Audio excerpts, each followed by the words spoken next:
Mom's annual garden party was her crowning social achievement, 300 elite guests scattered across our family estate's manicured lawns, all carefully selected to showcase her status in Silicon Valley's social hierarchy. I adjusted my simple black dress, watching the catering staff hurry past with trays of champagne. Mom had suggested I help serve drinks, claiming it would teach me humility after quitting my stable job at her friend's investment firm. There you are. My sister Victoria appeared, resplendent in designer wear. Mom needs more champagne for the tech investors near the fountain. I'm actually here as a guest, Vic. She laughed, pressing a tray into my hands. Please. In that off-the-rack dress? Just help out and try not to embarrass us. I took the tray, suppressing a smile. If they only knew I owned the boutique winery that supplied their precious champagne. Ladies. Mom glided over, every inch the perfect hostess in Dior. Victoria, darling, the Prescotts are asking about your new position at Goldman Sachs. Of course they are, Victoria preened. Youngest VP in their history. Mom turned to me with a familiar look of disappointment. At least try to look professional while serving. And stay away from the tech investors. We don't need to hear about your little startup ideas. My little startup had just declined acquisition offers from 3 major tech giants, but I kept quiet. The time wasn't right. Yet. I moved through the crowd, serving drinks while catching snippets of conversation. Tech CEOs, venture capitalists, and social climbers all mixing under the California sun, none recognizing the woman refilling their glasses. Did you see the Bloomberg article about mystery tech? One investor asked another. Some female founder revolutionizing quantum computing. Nobody knows who she is. I smiled slightly. They'd know soon enough. Speaking of mysteries, Victoria's voice carried across the lawn. My sister thinks she's the next Steve Jobs. Quit her real job to code, in some tiny apartment. The group around her tittered. Mom joined in with practiced concern. We're hoping it's just a phase. She always was different. I checked my phone discreetly. My CEO had texted, Bloomberg piece goes live in 10 minutes. Sure you don't want to leave first? Not yet, I typed back. Getting good material for my memoir. Victoria cornered me by the bar. The Watkins Group needs refills. Try not to bore them with tech talk, they're actual successful people. I nodded, heading toward the group. The Watkins CEO was mid-speech about these young entrepreneurs who think they can change the world. My phone buzzed. The Bloomberg article was live. More champagne. I offered the group. At least someone knows their place. Victoria had followed me. The waitress role suits you, sis. More realistic than your tech dreams. Suddenly, phones started buzzing throughout the party. The CEO's eyes widened as he read his screen. By God. Mystery Tech's founder revealed. Victoria glanced at her phone, then froze. The headline filled screens across the garden. Mysterious tech founder worth $7.2 billion revealed. Silicon Valley's hidden quantum computing queen. And there was my photo, taken at last week's private investor meeting. Mom's champagne glass slipped from her fingers as she saw the screen.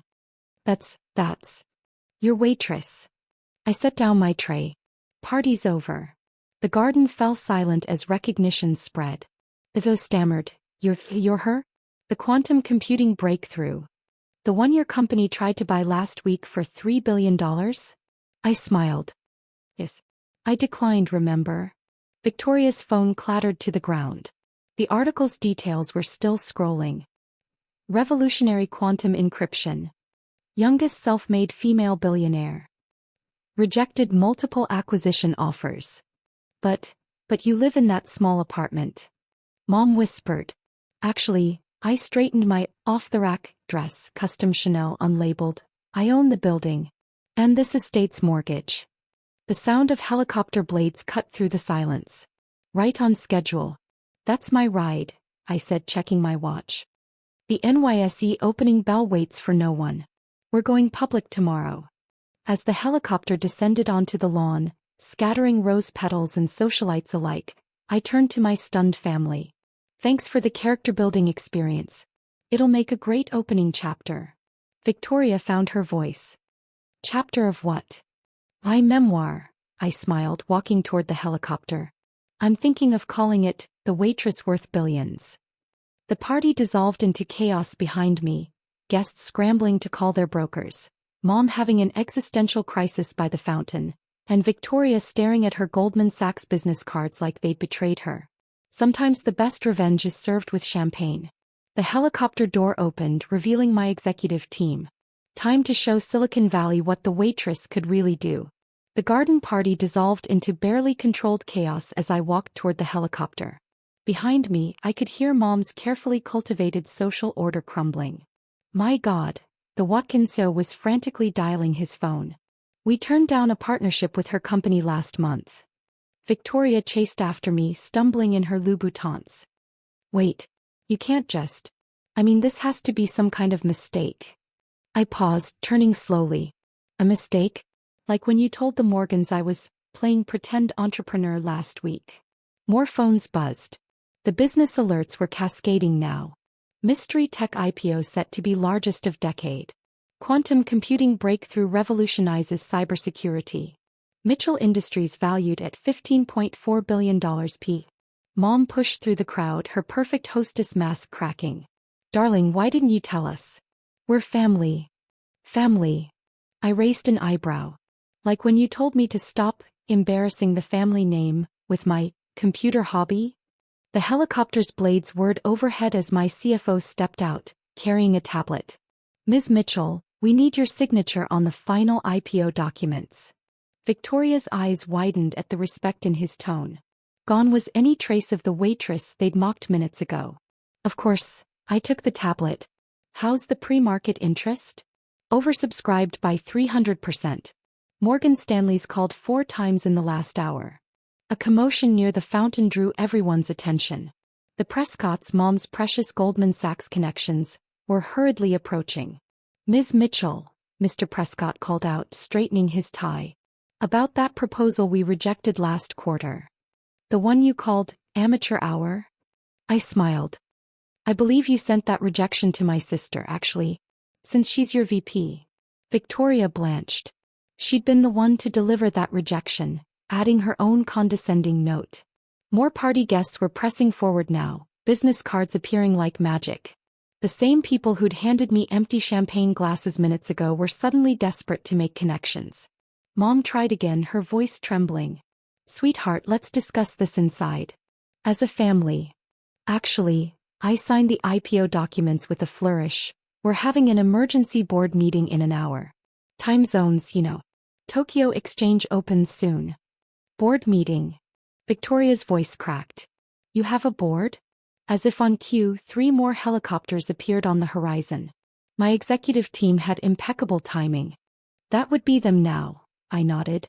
Former SEC chairman, 2 Nobel laureates, and that overrated quantum physicist you said I was wasting my time studying with last Christmas. The helicopters landed, sending Mom's carefully arranged decorations flying. Guests scattered as some of the most powerful people in tech stepped onto the lawn. The house papers you requested, Ms. Mitchell. My lawyer approached with another tablet. Ready for your signature. House papers. Mom grabbed Victoria's arm for support. What house papers? The estate's mortgage transfer, I explained. I bought it last week when the bank called your loan. Dad had always leveraged the house for business ventures. They had no idea I was the one who'd purchased their debt. Own our house? Victoria whispered. Properties, I corrected. The summer house in Aspen too. Don't worry, I'm not evicting you. Yet. The board members were gathering now, checking their watches. The IPO wait for no one, not even family drama. Ms. Mitchell, my PR director called. Bloomberg wants a statement about the reveal. I smiled at my family. Tell them the truth. Sometimes the best tech innovations come from unexpected places. Even from the waitress at a garden party. This is insane, Victoria broke in. You can't just. I'm the successful one. I have the corporate career, the connections. And I have an IPO to launch, I finished. Speaking of which, Mom, you might want to turn on CNBC. They're about to announce the pre-market valuation. As if by magic, the garden's outdoor screens flickered to life. The CNBC anchor's voice filled the air. Breaking news.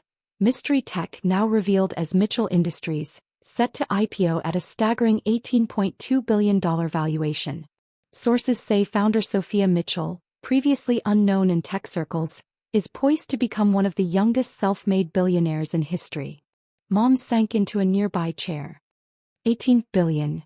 Give or take a few $100 million, I shrugged. The quantum computing patents alone are worth billions. Victoria's Goldman Sachs badge suddenly looked very small against the backdrop of helicopters and power players. The board meeting, I checked my watch. We should go. Mom, thanks for the party. It was illuminating. Wait. Mom called out desperately. What do we tell people? I paused at the helicopter door. Tell them your daughter finally got a real job. Just not the one you expected. As we lifted off, I could see the party completely unraveling below. Mom's perfect social order replaced by a scramble of guests desperately making calls about the IPO. Sometimes the best success stories start with being underestimated. Next stop, my CFO smiled, Wall Street. Victoria's Goldman Sachs office would have a perfect view of the NYSE tomorrow when my company's symbol lit up the board. I hoped she enjoyed the show.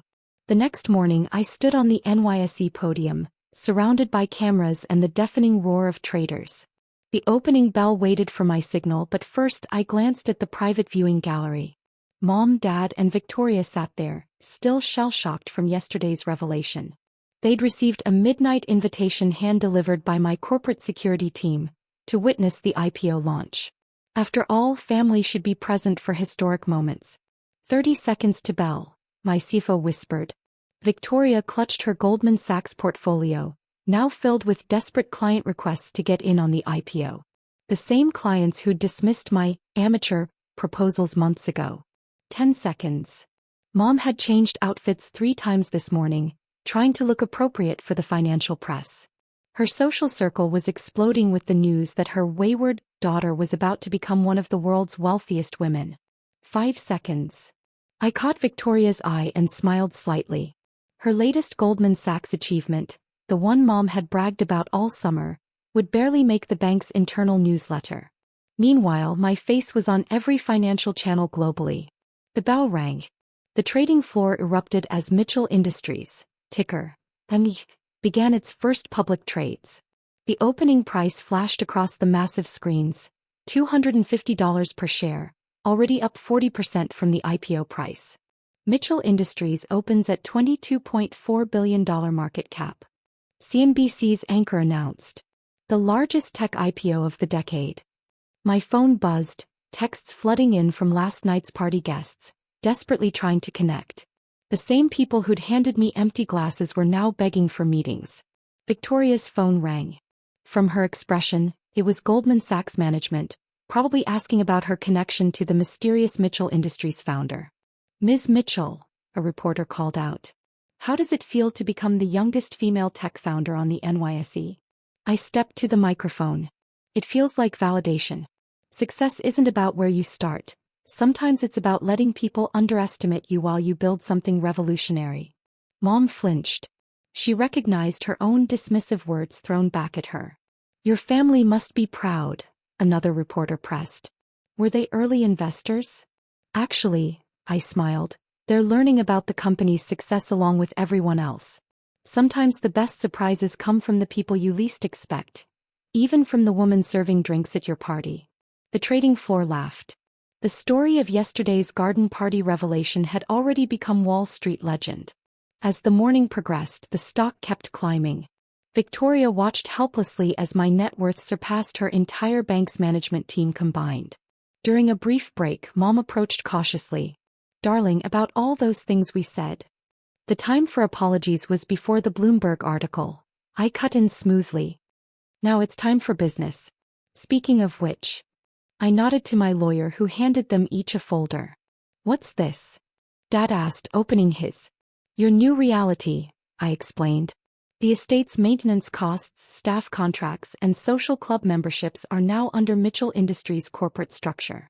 You'll need to approve expenses through our family office. Victoria's hands shook as she read her document. This says my apartment is in a building I acquired last year, I finished. Don't worry, your successful Goldman salary can still cover the rent. I'm not raising it, yet. But we're family, Mom protested weakly. Exactly, I agreed. And family should be honest with each other. Like how you honestly told everyone I was wasting my potential on computers. The stock ticker caught my eye. MTH up 70% now. The waste of potential was worth over $25 billion. Ms. Mitchell, my assistant interrupted. The quantum computing presentation is ready. I gathered my things watching Mom try to process that her daughter now employed more PhDs than her entire social circle combined. One last thing, I paused. Next month's garden party? Mom looked up hopefully. Yes. Will be hosted by Mitchell Industries. Professional staff only, no family members serving drinks this time. As I walked away, I heard Victoria whisper, "What just happened?" What happened was simple. The daughter they'd underestimated had just become the daughter they answered to. My phone buzzed again, the president of MIT calling. Probably about that $100 million research grant I'd mentioned. Or maybe the new quantum computing center that would bear my name. Send my jet for the family this evening, I instructed my assistant. They should attend tonight's CEO dinner. It's time they saw what their little girl with computer dreams actually built. The trading floor roared again as MTH hit another record high. On the screens above, headlines flashed. Mitchell Industries revolutionizes quantum computing. Tech's newest billionaire. From serving drinks to serving innovation. Garden party to NYSE. Silicon Valley's greatest startup story. Sometimes success is the best revenge. But making your family watch that success from the front row? That's priceless. Time for the next meeting, I smiled, straightening my custom suit. We have a quantum computing revolution to launch. Behind me, Mom and Victoria stared at the stock ticker, finally understanding. The daughter they'd dismissed hadn't just succeeded, she'd redefined success itself. And this was just the beginning.